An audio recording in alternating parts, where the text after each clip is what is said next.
سوال: غزوہ حمراء الاسد کب ہوا؟ شوال 3 ہجری میں۔ سوال: جنگ احد کے فوری بعد کون سا غزوہ ہوا؟ جواب: غزوہ حمراء الاسد۔ سوال: غزوہ بنو النضیر کب ہوا؟ جواب: 4 ہجری میں۔ سوال: حضور صلی اللہ علیہ وسلم نے بنو النضیر کو جلا وطن کر دیا تو کہاں چلے گئے؟ جواب: خیبر۔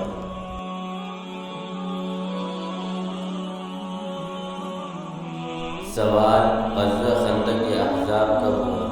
جواب: 5 ہجری میں۔ سوال: غزوہ خندق کا دوسرا نام کیا ہے؟ جواب: غزوہ احزاب۔ سوال: غزوہ خندق کو غزوہ خندق کیوں کہا جاتا ہے؟ جواب: اس لیے کہ اس غزوہ میں خندق کھودی گئی تھی۔ سوال: غزوہ خندق میں مسلمانوں کی تعداد کتنی تھی؟ جواب: 3000۔ سوال: غزوہ خندق میں کتنے مسلمان شہید ہوئے؟ جواب: 6 مسلمان شہید ہوئے۔